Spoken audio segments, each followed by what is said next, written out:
So Tiny, you learned to play the accordion. Who taught you to play the accordion? The man in the photograph, James Kelly. James Kelly. And he played himself? He did, yeah.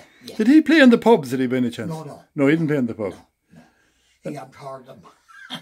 And where did he live himself?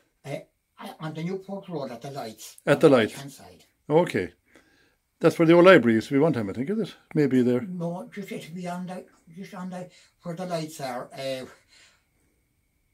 can't remember now who's they have an auctioneer's license, the people that's there on the corner, and he was just at the Lights on the corner there, at the mall. Yeah. And you play with the town band as well? I played it with the town band, I did.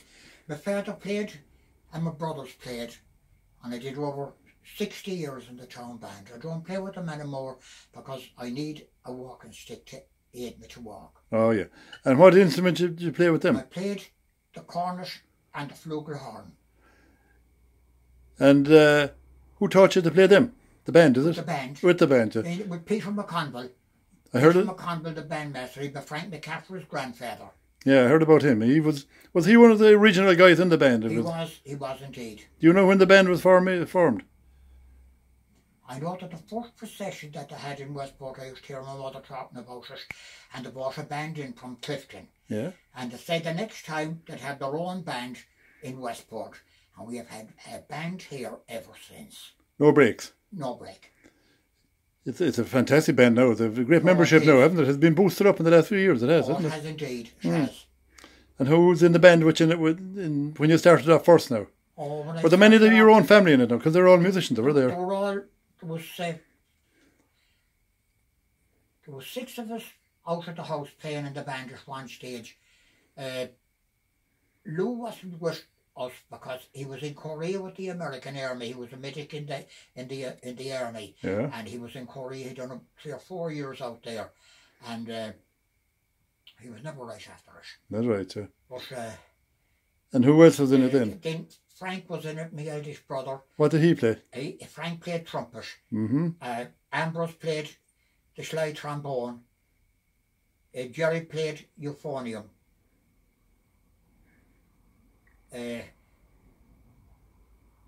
That'll be it then. The rest of the 6 of us. And where did she practice? What age were you that time then? Were you young? Oh, I was only young. I suppose I was 16. 16, yeah. Yeah. And they'd be all around the same age, like give or take 5 years. There'd be 2 years between us, all of us. And where did you practice? Practiced in the band room down in the lane at the time. It was a piggery underneath, and when you go into that place in the summer, well, now you know you're walking to the chemist shop. Oh, it was fierce. There was pigs kept underneath, and we played over a pigsty. And we were glad to have it. And the lane that time, there was no cars hardly in it. And we practiced the marching and playing at the same time. It's a bit tricky and you get used to it. And who was your bandmaster? McConville? McConville. Was he a long time in charge of it? He was a good while in charge, and then John Rankin came. John Rankin came from Dublin down here to John G. O'Malley's. He was a houseman for them. And he played under Colonel Fitzbrazzy, who was in charge of the band in Dublin at the time. He was German. And John Rankin played and took charge of the band for a few years here in Westport as well. And what kind of events would you play for? What kind of events would you play for? We played football matches, and of course, most of all, the carols at the Christmas and the Corpus Christi procession. They were the big ones, yeah. They were the big ones, and they were the ones that was important. And how many events would you have in a year about now? Well, we'd be playing on and off at matches and things like that, and there might be a meeting or a rally, and they might ask the band to come out and play it, and put a bit of jizz to it. And we did all Susan's marches under the Double Eagle and Stars and Stripes Forever and all that. Colonel Bogey. Do you know how to play Colonel Bogey on the accordion? I can. I'll play a few bars of it. Play the whole thing. It's great.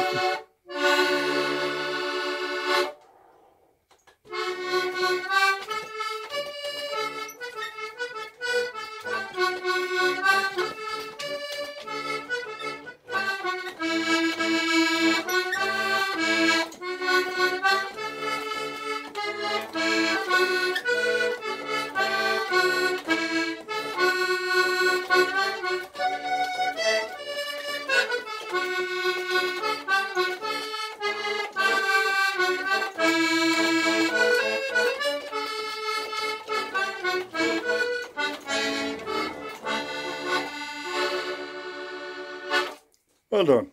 And what's your favourite piece? Yourself, what would you like? What's your favourite piece of music that you can play? Johnny Cash wrote a piece, 40 Shades of Green.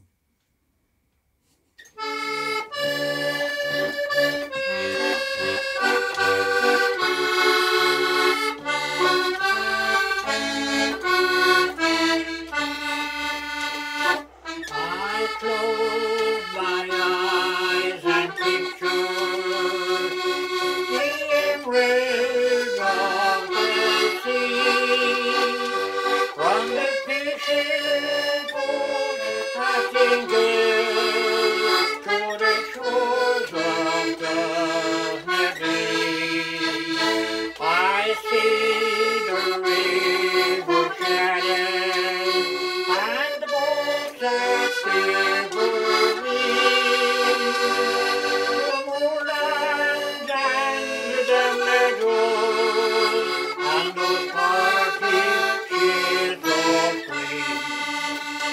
Most of all I miss again from Tipperary town.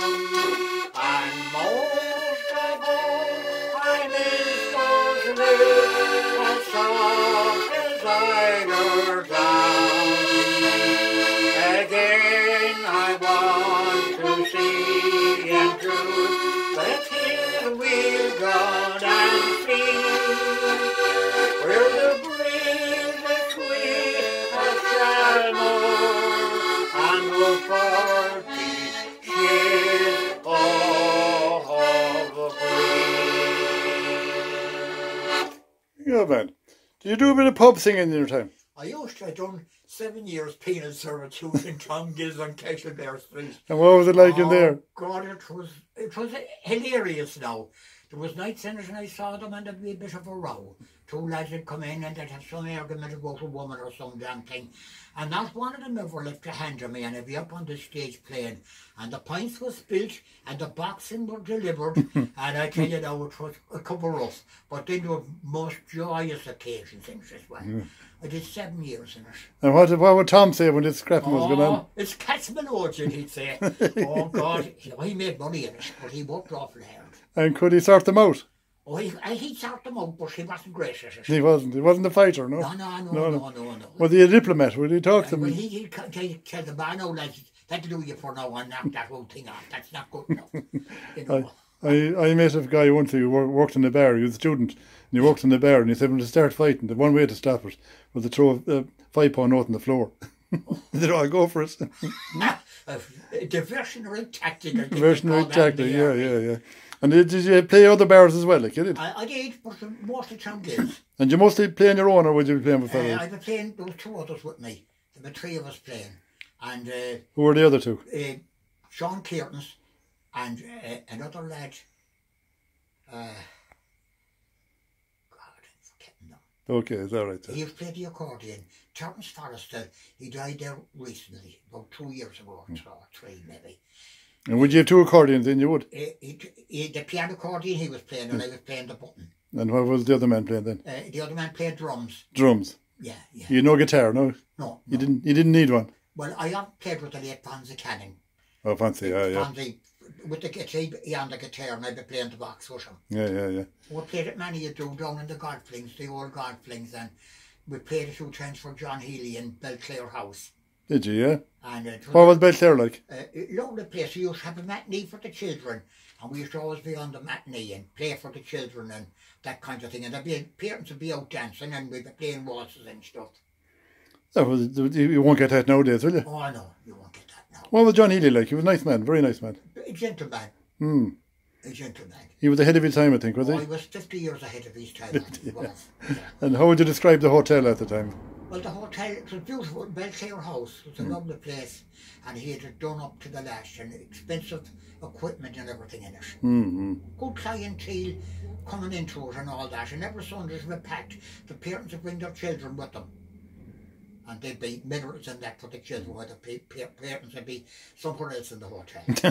And Tiny be entertaining the kids. He was sipping fancy. Well, I you- played with Basil Morahan too. I was go out on a Saturday night and I was playing with him out in the people called what am I not saying? It's Morriscavvy. I played Fairs, is it? first, Fairs Fairs. with Basil, and then Basil had some bit of a doing with him, and he got more from another man, and he moved up to. He was from Scotland. This other man, his Campbell was his name. He'd been lucky now to own Campbell that had the pub there as well. Bill Campbell. Yeah, In the tavern, is it? that's right. Oh, you know Bill well, yeah. Yeah. He did, yeah. Yeah. They Bill had and a, Rosaline. they had a great restaurant there, didn't they? Oh yeah, they had a great restaurant. They had a great restaurant there, yeah. I played there on a Friday, Saturday night always, Basil Libbiani, they asked me to give a turn, and I used. Basil was a bit of a legend, wasn't he? Oh, he was a legend in his own time, a beautiful singer and a good musician. Mm. And a hell of a decent, nice bloke he was. Mm. Teacher. Yeah. He was a busy man, wasn't he, with all that stuff going on? Oh, stuff, I don't know how he did it, but he did. He had a name on it, what was it? The street singer. The street singer, yeah. You never went to him on the street, no? No. You go on his own, any little... No, I went to the Ran years ago though. With who? I'm aside from my own. Yeah, on your own. What age would you be then? Oh God, I suppose I was 15 or 16. And you were brought the accordion? Brought the accordion. Did you do well on it? Did well on it. What's the Did well best? on it. What's the most you ever brought home, do you think? Oh God, I don't know. Did you hang on to it, or was it Oh. confiscated? It was Did you have to share it? It was confiscated. And how would people react now when you drive up at the door and start belting out this accordion at Oh, Stephen's Day? Oh, well, I tell you, they used to be glad because most of them that was going round, they weren't able to play anything. Okay, yeah. They were yeah. begging, really, you know, They it were wasn't the same thing at all. But The Ran. you'd play and sing and that was it.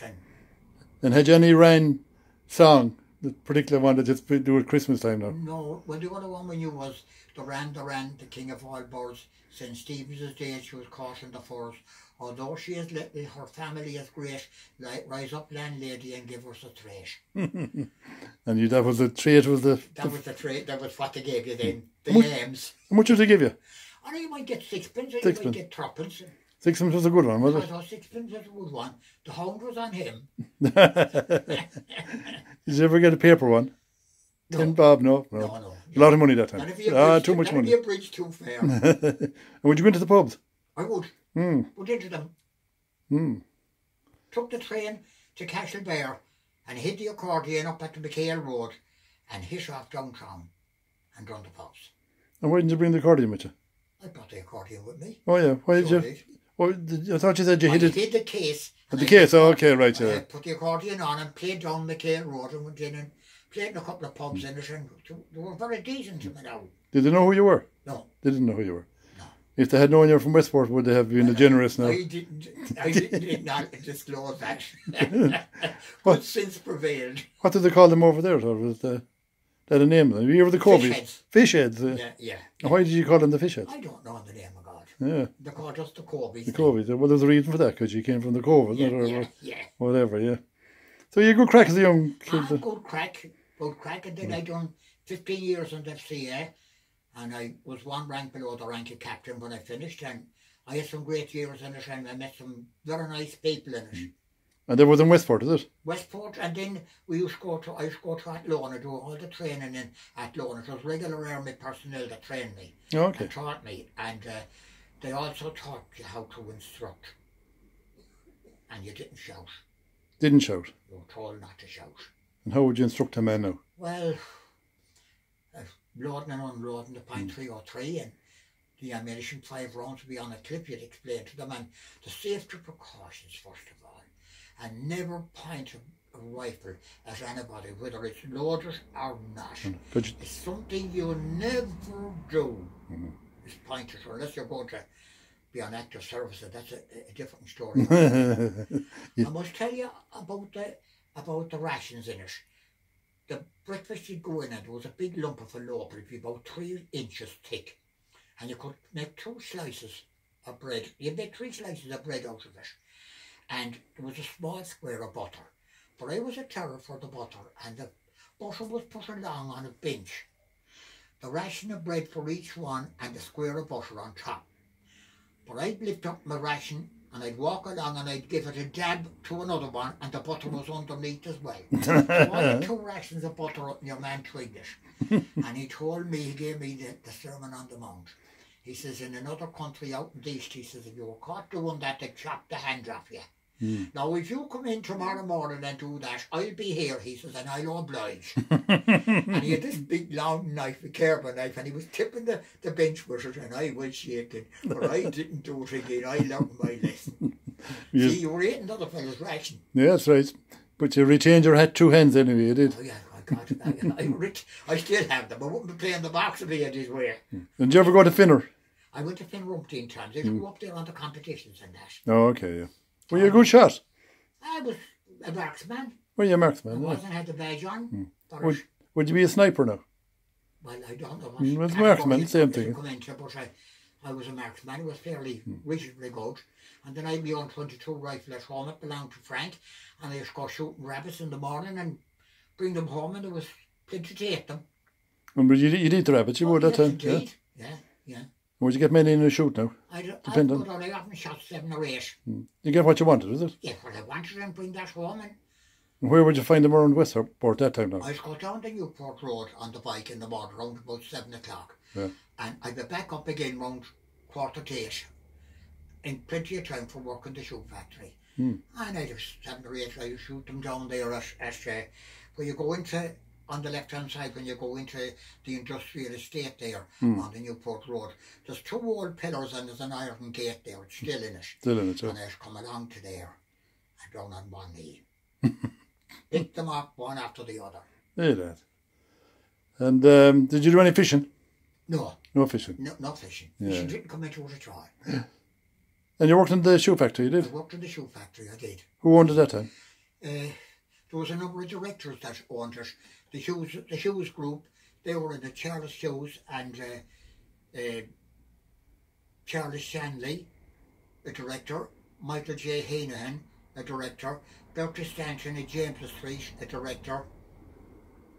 There were 3 or 4 directors in it, and then there was a lot of they'd be called members of the factory. They had shares in it. Okay. All the shops in town, the shopkeepers in town had shares in the factory. It was kind of a co-op then, was it? Like a co-op. There was 150 workers in it at the time. And what was it called? The Reliable Shoe Company. And how long did it last for? Well, I'd done a couple of years in it, and I remember it burning down, and they rebuilt it. And I've done some more years. I suppose it was more than 20 years in it altogether. And where was it located then? It was located almost opposite Johnny Clark's, the pub in Altamount Street. So it was on the street actually? On the street, but it's now gone, and there's a housing estate in there where it. Oh, okay. Yeah. In at the back there. And who was the manager, can you remember at the time? The manager, when I went in there working, he was a Teddy Temperley. He was English. He had a pronounced English accent, and you wouldn't know what he was saying half the time. He was exact, and he was straight. And then we had Emmett Brennan was another manager that was in it, and he was Irish, he had a different character altogether. You could talk to him, and a nice man. And where did he come from? Well, you didn't know he was Irish anyway, yeah. He was Irish. I'd forgotten nothing. And what age were you when you went into the factory? I was 16. 16? Yeah. Were there many young people in that time? Were they all? There was a good few my age, and then there was an awful lot that was older than me by far. And they were called to God a long time ago. And what did you do there? What was your job in it? The job I was at was cutting out the uppers, they called it clicking. We did it by hand. And who worked with you? Can you remember the lads that worked with you at that time? I can remember them all. Joe Gavin at Tupper Hill, he worked with me, God rest him. Johnny Carroll at the Ballin Road. Ollie Dawson at Mill Street. Tommy Joe Gannon from out Belclare. James McLaughlin. Jimmy Hanbury. Michael Grady. It's like the litany of the saints. There was 10 or 12 working in the clicking room. That'd be all that was in it now. Them people that I mentioned their names. They're mostly gone there. They're all gone. They're all gone. You're left behind. Left behind. Except for 1 or 2 more. Does that make you sad? Do you already think about it? You don't think? I don't know anymore. Yeah. I don't anymore because I have the workshop, and I'm lucky I have it, and it's a great old pastime, and there isn't a day that I don't come up and be at something. And what do you attribute your long life to at this stage? That's a question that's always asked I of. suppose my mind is at ease. I'm content. You're happy. Happy. Always were. Always were. Come on yourself. Well, we'll see you when you're 100 again.